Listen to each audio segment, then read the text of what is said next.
Olá pessoal, tudo bem com vocês?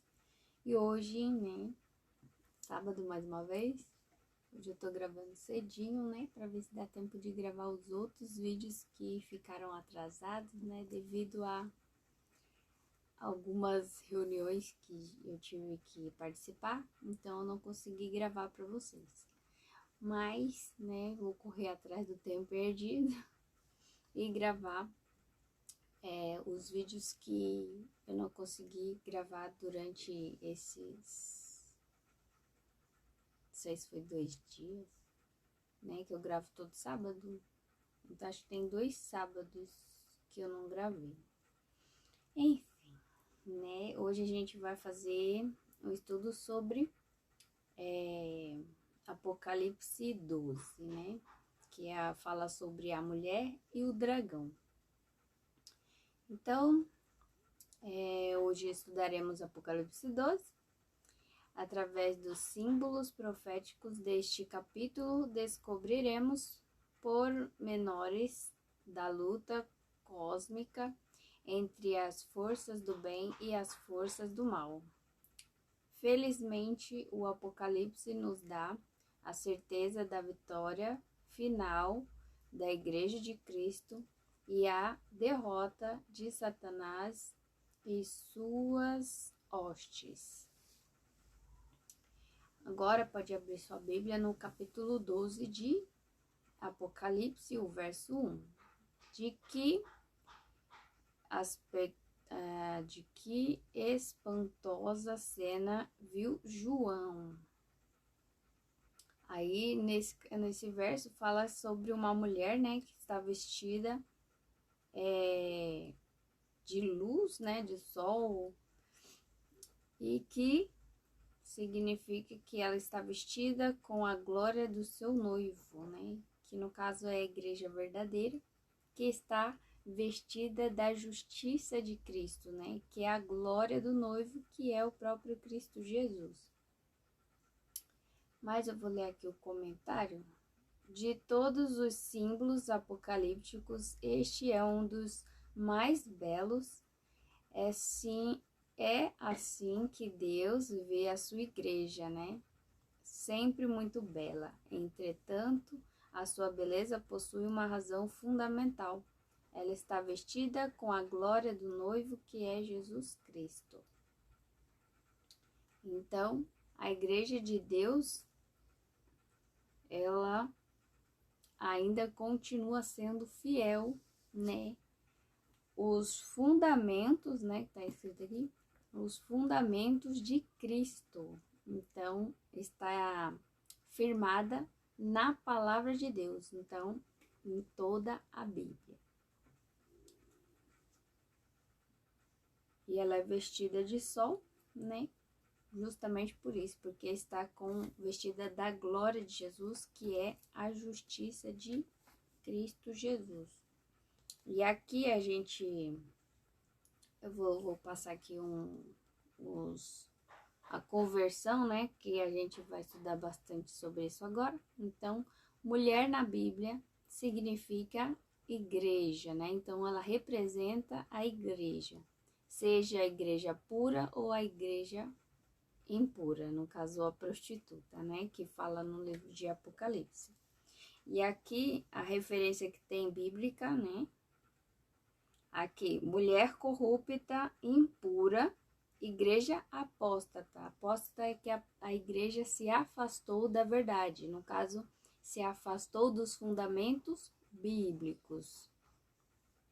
Aí você pode confirmar no livro de Apocalipse 17, Apocalipse 14, o verso 4, Oséias 2, o verso 5, Oséias 3, verso 1, Ezequiel 23, o verso 2 até o 21.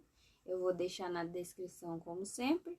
E mulher pura simboliza a igreja verdadeira, né? Que é essa daqui que a gente acabou de ler, que é a igreja de Cristo, que ela é vestida de sol, então é vestida da glória do próprio Jesus Cristo, que está em Apocalipse 12, né, o capítulo inteiro, Jeremias 6, o verso 2, 2 Coríntios 11, o verso 2 e Efésios 5, o verso 22.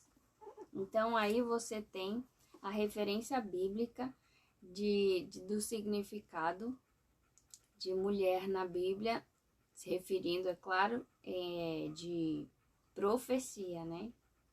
Então, mulher representa igreja. Se ela é pura, é a igreja de Deus. Se ela é impura ou prostituta, né, como diz o livro de Apocalipse, que ela se prostituiu com os reis da terra, né, os governantes da terra, no caso os presidentes da terra, então ela se torna uma igreja prostituta.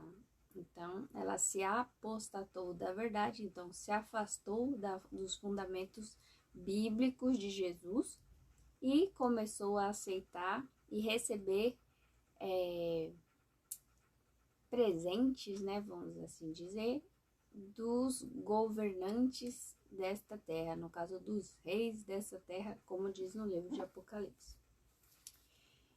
E a segunda perguntinha, Apocalipse 2, o verso 3 e o verso 5, quem é o filho que estava para nascer da mulher? Então a gente sabe que o filho, né, é Jesus, que nasceu da mulher.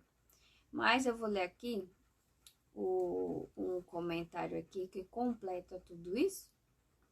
Mas leia na Bíblia de vocês, né, como sempre eu digo, leia na Bíblia de vocês esses versos, né, do capítulo 12, que a gente vai ler bastante o capítulo 12, e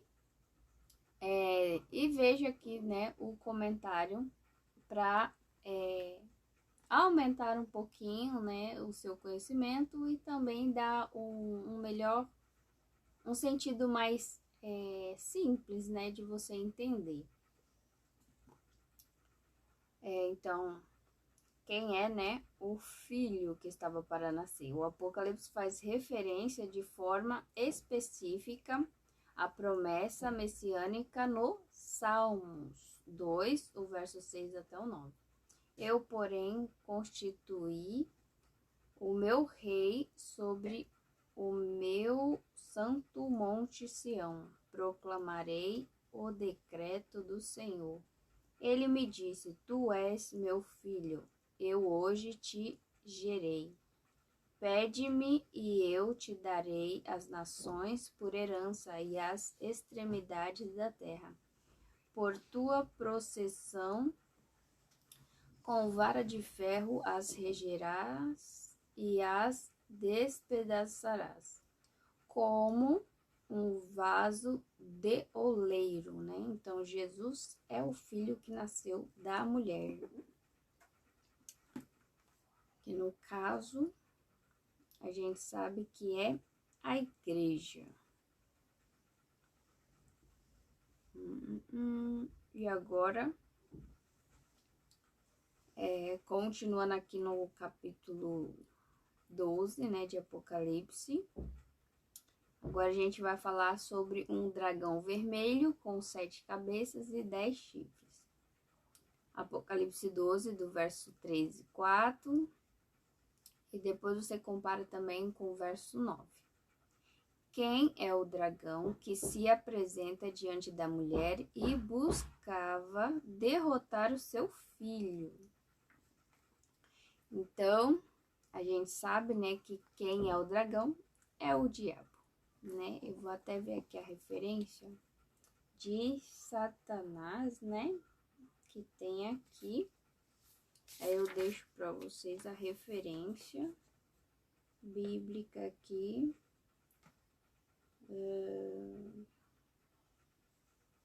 Aqui, serpente, né, que quer dizer Satanás também. Tá em Apocalipse 12, o verso 7 até o 9, e Apocalipse 20, o verso 2. Eu vou deixar também na descrição do vídeo, então vocês podem ver e acompanhar aí.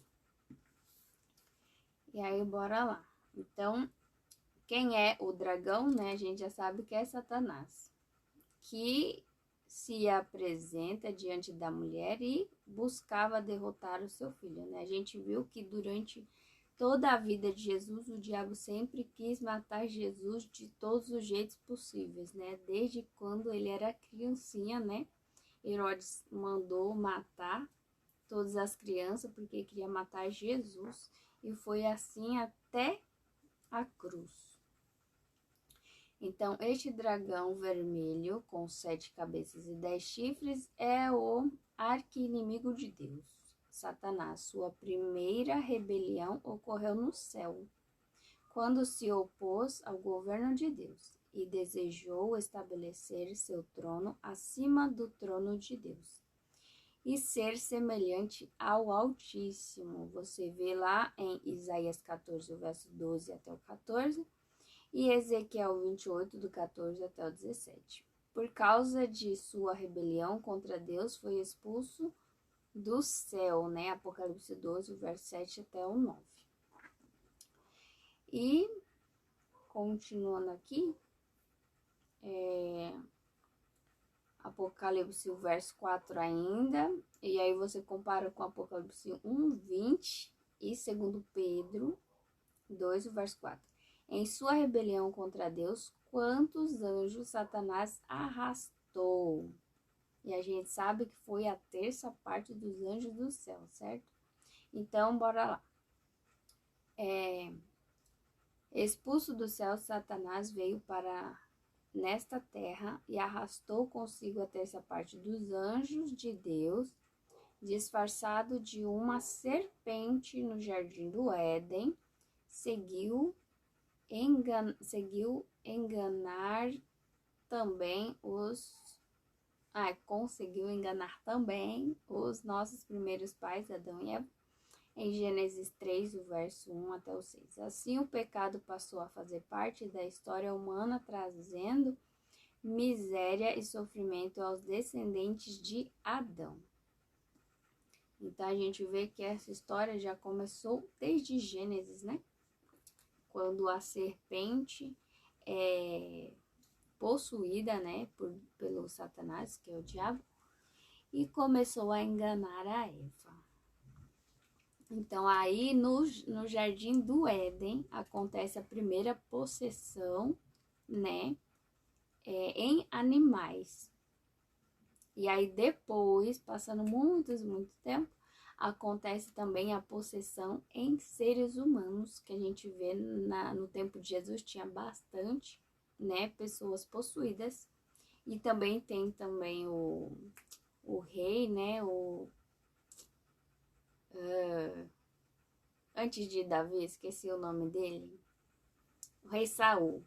Então, o rei Saul foi endemoniado. Então, a gente vê que depois que Satanás teve esse ato de possessão com a serpente, depois ele pega e começa a ter esse ato também com as pessoas. E aí, depois desse negócio tudo, aí acontece essa meio que teologia, né, de vida após a morte, e, tipo, é uma confusão só. Porque no Jardim do Éden, né, no princípio da criação, houve toda essa confusão, né, que teve o engano, teve a possessão, teve morte, né, então teve muitas coisas que hoje a gente vê o fruto, né? E não foi bom. E agora a gente vai falar um pouquinho sobre uma terrível perseguição contra a mulher, né? Que no caso, perseguição contra a igreja verdadeira de Deus. Quase todos os apóstolos morreram como mártires. A cidade de Jerusalém foi destruída no ano 70 depois de Cristo. E milhares de cristãos foram mortos, né? A gente sabe isso. Quando o Coliseu Romano foi inaugurado por volta do ano 80 depois de Cristo, milhares de cristãos foram sacrificados durante os meses de festejos. Mas a profecia falava ainda de um longo período de perseguição que se abateria sobre a igreja. Uma perseguição que duraria por séculos. Agora a gente vai para o verso 6 e 13. Por quanto tempo a igreja seria perseguida pelo dragão? Né? E a gente vê que foi um tempo, 2 tempos, metade de um tempo, né? Que é 1260 anos, né? No caso, está escrito dias, mas em profecias a gente sabe que é dia, ano profético. Aqui vemos o mesmo período profético mencionado por Daniel, né? Que fala de tempo, um tempo, tempos e metade de um tempo, que é Daniel 7, verso 25. No Apocalipse, esse mesmo período aparece de 3 maneiras diferentes. Então, para você ver que Jesus disse para a gente estudar o livro de Daniel. E agora, em Apocalipse, a gente sabe o porquê, né? Para que a gente possa entender esse período de tempo que a igreja passaria a ser perseguida. Então, no livro de Apocalipse aparece 3 vezes, de formas diferentes, esse mesmo período de tempos, que é 3 tempos e meio, né, que é Apocalipse 12, verso 14, 42 meses, que é Apocalipse 13, verso 5, e 1260 dias, que aparece em Apocalipse 12, o verso 6, que é a mesma coisa, né, 1260 anos. E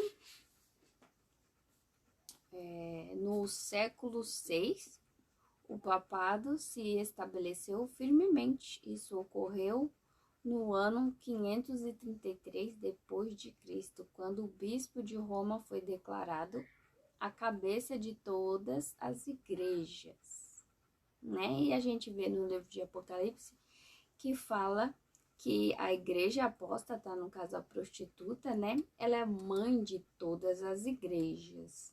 E aqui está falando, né, que o bispo de Roma foi declarado a cabeça de todas as igrejas, né? Em 538 depois de Cristo, quando os ostrogodos, a última tribo bárbara que não aceitava a supremacia papal, foi expulsa de Roma, né? E quando você vai estudar aqueles, os reis, né? Fala que abateu 3 reinos. E aqui tá falando das tribos bárbaras, né? Que no caso são 3, né? Que foram expulsas de Roma. No caso, elas foram mortas mesmo, né? Depois foram abatidas literalmente. E deixaram de existir. A partir daí, por 1260 anos, o papado perseguiu os cristãos que se opunham ao ensino da igreja e buscavam apenas seguir os ensinamentos da Bíblia. Esta perseguição atingiu na Europa os povos valdenses, albigenses e huguenotes. Então, essas são as 3 tribos bárbaras, né, que foram perseguidas, né, entre outras também.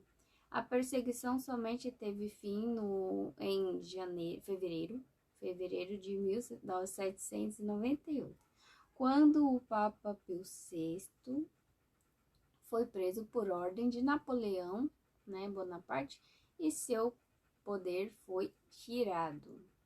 Então, a perseguição só teve fim, né, por um momento,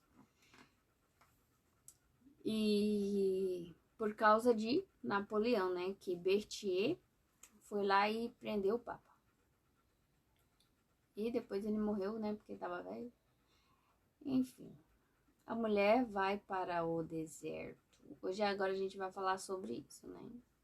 Como Deus protegeu a igreja verdadeira. Então, Deus levou a mulher para o deserto, assim como Jesus levou, no caso o Espírito Santo levou Jesus para o deserto. Aqui, né, Deus mostra pra gente que a igreja de Deus verdadeira foi levada para o deserto também, não para ser tentada, né, dessa vez, mas para se proteger. Em Apocalipse 12, versos 6, 14 e 16. Então, durante este século, a Igreja de Cristo encontrou refúgio no isolamento e obscuridade. Os fiéis filhos de Deus fugiram para as elevadas montanhas e vales dos Alpes. E ali, em meio à natureza, nos ermos da terra, adoravam a Deus e seguiam sua palavra longe dos falsos ensinos e tradições do papado. E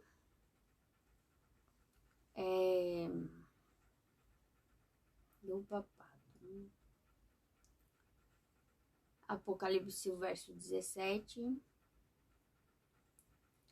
Depois dos 1260 anos de perseguição, a Igreja de Cristo sairia, gente, desculpa aí. Pronto. Depois dos 1260 anos de perseguição, a Igreja de Cristo sairia do deserto. Como identificá-la hoje, né? Então, a gente vai para Apocalipse 12, verso 17. Então, deixa eu até dar vou ler esse daqui. 12, 17. Irou-se o dragão contra a mulher e foi pelejar com os restantes, né? Aqui tem algumas bíblias que falam remanescente da sua descendência, os que guardam os mandamentos de Deus e têm o testemunho de Jesus, e se pôs em pé sobre a areia do mar, né? Então, a igreja verdadeira de Deus, né? Fala aqui que ela guarda os mandamentos de Deus e tem o testemunho de Jesus, né? Porque o dragão, no caso Satanás, né? Ele só persegue o povo de Deus. Então, se o povo de Deus, eles continuam aqui no livro de Apocalipse sendo perseguido, isso indica que essa mulher, no caso a igreja verdadeira, né, ela ainda vai ser perseguida de novo, né, por causa que guarda os mandamentos de Deus, né, e são fiéis a Jesus, né, guarda os mandamentos de Deus e tem o testemunho de Jesus, né. Então, o diabo ainda vai continuar perseguindo a igreja de Deus verdadeira até o fim, né? Aí aqui, como identificá-la hoje, né? Os mandamentos de Deus são 10, né? Que está em Êxodo 20, o verso 3 até o 17. Já o testemunho de Jesus, segundo Apocalipse 19, o verso 10, é o espírito da profecia, de profecia, né? No caso, o Espírito Santo. Ou seja, uma manifestação do dom profético junto a esta igreja.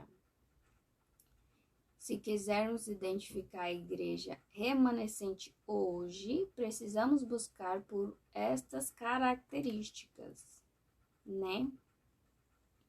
Então, se você está em alguma denominação, ela precisa ter essas duas características: guardar os mandamentos de Deus e ter o testemunho de Jesus. Eu vou beber uma aguinha aqui, nem tá complicado.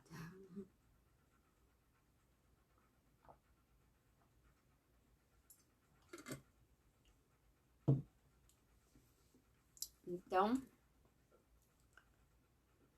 precisa ter essas características, que é guardar os 10 mandamentos de Deus, que está em Êxodo, tá? Não tá em livro separado. É os 10 mandamentos de Deus. Então, o que é de Deus está na Bíblia. E o testemunho de Jesus, né? O espírito da profecia ou de profecia, também está na Bíblia, porque toda a Bíblia é inspirada pelo Espírito de Deus, ou espírito de profecia, né? Porque toda a Bíblia é um livro, tá, que tem parte histórica, mas é profético, né? É claro que a história foi profético no tempo dos profetas, mas hoje, né, tem o livro profético ainda, né, que é Apocalipse, que não se cumpriu todo. Então, para nós, né, é o livro de profecias atual, é o nosso Apocalipse. Mas tem profecias que Deus deu à igreja verdadeira, né, ensinando como, no caso, todas as coisas, né, para que a gente possa viver da melhor forma possível, mais saudável possível. Aí aqui eu vou ler esse comentário. A Igreja Adventista do Sétimo Dia surgiu do desapontamento milerita de 1844, né? A lição número 7 explica isso daí. Aqui no canal tem, gente, pregando a vigência de todos os mandamentos da lei de Deus, inclusive o quarto, que requer a observância do Santo Sábado. Teve o dom profético manifestado em Ellen G. White, ou Gold White, que ao longo de 70 anos de ativo ministério, recebeu de Deus mais de 2.000 visões e sonhos. Como resultado destas revelações, ela escreveu mais de 100.000 páginas sobre os mais variados assuntos. Então, a Igreja de Deus tem, né, um profeta na igreja. No caso, não necessariamente vivo, né? Porque Ellen White já morreu muitos anos atrás. Mas ela deixou muitos livros inspirados que hoje a ciência, né, está descobrindo agora, depois de mais de 150 anos depois, né? Então, muitos anos depois, a ciência agora que está descobrindo o que ela já tinha escrevido, né? E a gente sabe que é verdade porque todas as coisas que estava escrito, que já se cumpriram, né? Exatamente como tá lá. E também ela passou no teste bíblico, né? Porque assim, a gente não pode aceitar qualquer um que se diz profeta, só porque tá falando. A gente precisa confirmar na Bíblia. Se pela Bíblia ela passar pelos cinco testes, se eu não me engano é 5. Tem um estudo aí no canal também falando sobre isso. Então, se não passar pelos testes bíblicos, ela não seria aceita, mas como ela passou, então ela foi aceita como profetisa da Igreja Adventista do Sétimo Dia, né? E ela também foi a última a aceitar o sábado como o dia de descanso, né? Porque ela era de outra denominação. E ela guardava o domingo como todo mundo, né? Que a gente já nasce sendo ensinado que o domingo é o dia de guarda, mas quando a gente vai para a Bíblia e estuda, a gente vê que é o sábado. Mas ela, porque era muito temente a Deus, né? Não queria, né, fazer algo que fosse contra Deus. E aí Deus mostrou para ela que o sábado continuava em vigência, acho que é vigência. Então, continua e é para ser guardado. E aí sim, que depois de muito tempo ela aceitou o sábado como dia de guarda. Enfim, o estudo agora vê o verso. Agora a gente vai para João 16, Atos 17, verso 30 e Apocalipse 18, verso 4. Deus tem apenas uma igreja, né? Então, eu vou ler esses versos aqui. João 10.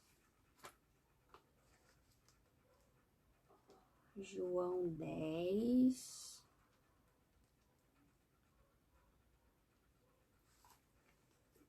As letrinhas aqui, João 10, 16. Aqui, 16. Ainda tenho outras ovelhas, não deste aprisco, a mim me convém conduzi-las. Elas ouvirão a minha voz e então haverá um só rebanho, um só pastor. Então, Deus está falando aqui que ele tem muitas ovelhas, mas que não estão neste aprisco. Então, a gente precisa entender que em todas as denominações existe povo sincero de Deus. E é Deus quem vai retirar essas pessoas de todas essas denominações e unir a um só rebanho, que é o dele, né? E quem vai conduzir é ele mesmo, porque ele é o pastor das ovelhas. Então, em Atos 17,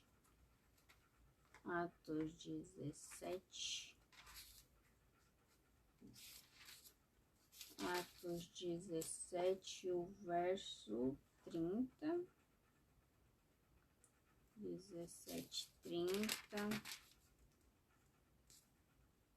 aqui.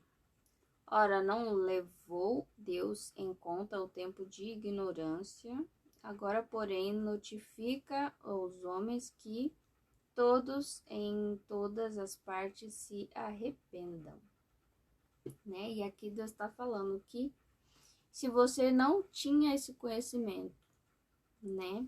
Deus não levou em conta o que você não sabia, mas agora que você sabe, Deus diz para que você se arrependa. E Apocalipse 18, verso 4. Apocalipse 18, verso 4. Diz assim: ouvi outra voz do céu dizendo: retirai-vos dela, povo meu, para não serdes cúmplices em seus pecados e para não participardes dos seus flagelos. Os flagelos aqui é as 7 pragas. Então, Deus diz hoje, né, para todos aqueles que ouvem a voz dele, para se retirar dessas denominações que não estão mais fundamentadas na Bíblia, né? Para se retirar, para que você não seja cúmplice dos pecados que a igreja comete. Porque se você fizer parte, você receberá também as 7 pragas junto com ela. Então, no tempo do fim, surgiria a igreja remanescente, que a gente já está no tempo do fim, por isso. Mas Deus tem filhos sinceros que ainda não fazem parte da sua comunhão. Ele mesmo está conduzindo este povo para que saia de Babilônia. símbolo de confusão, e se una àqueles que guardam os mandamentos de Deus e têm a fé de Jesus ou em Jesus, né? Tem algumas Bíblias. Apocalipse 14, verso 12. E aqui, Babilônia, deixa eu ver aqui, onde você vai encontrar na Bíblia, né, a referência de Babilônia. Aqui, ó. Babilônia significa apostasia, confusão religiosa. Você vai encontrar Apocalipse 18, verso 2 e 3, Gênesis 11, verso 6 a 9, Daniel 1 e Daniel 2, né? São o capítulo 1 e 2 de Daniel. Você vai ter a referência de Babilônia. E Apocalipse 12, o verso 7 até o 10, o verso 17. Qual é o resultado final da batalha entre Cristo e Satanás? Quem saiu vitorioso, né? A gente sabe que é Jesus. Então, há uma aclamação de vitória, foi expulso o dragão, no caso o grande dragão, e foi expulso o acusador de nossos irmãos. Cristo é o grande vencedor. O divino juiz já julgou sua causa e a sentença será executada em breve, né? A gente sabe que Jesus está bem próximo de vir a esse planeta Terra, como ele prometeu. E eu sei que muita gente fala, né, que isso daí a gente já escuta desde que, nossa, minha tataravó era viva e Jesus não veio, né? Isso daí é história, né? É coisa de crente. Mas não, profeticamente falando, Jesus está às portas, né? Porque quando você vai estudar Daniel, tem a estátua, né?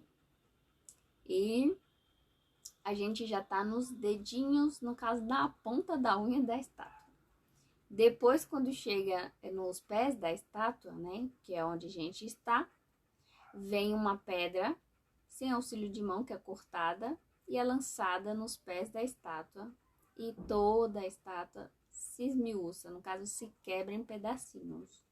E aí a pedra, que veio do nada, né, cresce e governa todo o mundo, né? Então, essa pedra, né, que não é Pedro, a pedra é Jesus, voltando, né? No caso, a segunda vinda de Jesus é essa pedra. Então, a gente vê que falta muito pouco para Jesus voltar. E muitas pessoas, né, por ter esse negócio de eu já escuto isso há muito tempo, Jesus nunca volta, isso daí é história, blá, blá, blá. Então, acaba não se preparando assim como foi nos tempos de Noé, né? Porque Noé ficou pregando 120 anos e, né, quando deu o tempo limite, né, Deus ainda deixou uma semana ainda, a arca aberta, no caso a porta, né, aberta. Eles viram, né, todos os animais entrando em parzinho, bem direitinho. E mesmo assim eles não quiseram dar ouvidos, porque eles escutaram aquilo por 120 anos e não tinha acontecido nada. Mas quando a arca estava pronta, os animais entraram. Deus deixou ainda uma semana a porta aberta e mesmo assim eles se recusaram a entrar e ser salvos. E aí eles morreram. Só se salvou a família de Noé, né? Que hoje é o que a gente deve fazer, é focar em pregar o evangelho e levar a nossa família aos pés de Jesus, no caso, para a arca, né? Para que estejamos seguros enquanto há tempo. Porque quando a porta se fechar no céu, aqui não haverá mais oportunidade de arrependimento ou de salvação. E a gente não tem como saber quando essa porta se fechou. A gente só vai ter certeza que se fechou quando cair a primeira praga. E aí já vai ser tarde demais, porque não haverá mais como alguém ser salvo, porque a porta estará fechada, assim como foi nos dias de Noé. Mas voltando aqui, agora a gente vai falar um pouquinho sobre o segredo da vitória, né? Em Apocalipse 12, o verso 11. Qual o segredo da vitória para nós que estamos envolvidos nesse conflito? E o verso 11 diz o quê? O verso 11 de Apocalipse 12. Eles, pois, o venceram por causa do sangue do Cordeiro e por causa da palavra do testemunho que deram, e mesmo em face da morte, não amaram a própria vida. Então, aqui, como que a pessoa vence? Pelo sangue do Cordeiro. Então, não é por mérito meu, nem seu, nem da sua mãe, nem do seu pai, nem da sua avó, nem da sua tia, nem do padre, nem do pastor, nem do líder religioso, né? Não sei os nomes dos outros, mas não é por mérito de nenhum ser humano, e sim de um ser divino, né? Que é Cristo, o Cordeiro de Deus. E por causa da palavra do testemunho, né? Qual palavra? Aqui, ó, a palavra de Deus.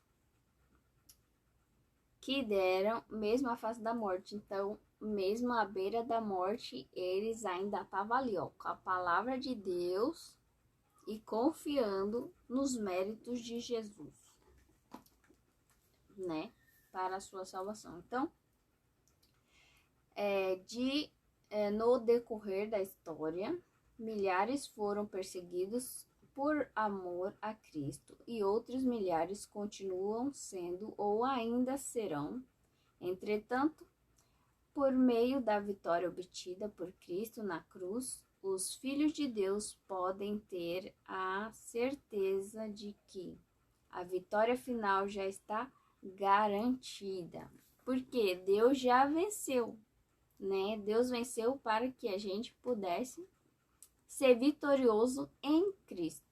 Então, em Cristo você já é mais que vencedor, porque Jesus já venceu. Se você aceita, então você é mais que vencedor. Se você ainda não acredita nisso, ore a Deus para que você creia.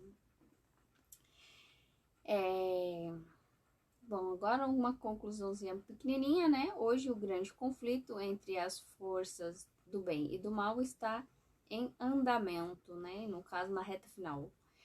Cada um de nós precisamos tomar uma posição e de que lado ficar no grande conflito. Então, hoje a gente precisa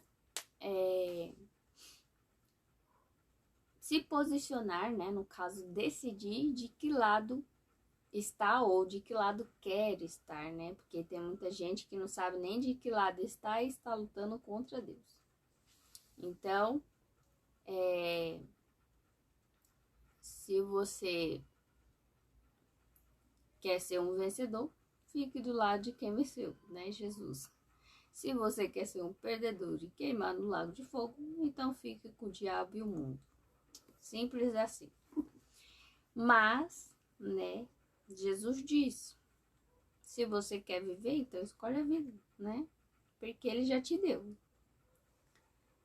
E ele disse, segue-me, né? Pega a tua cruz e segue-me.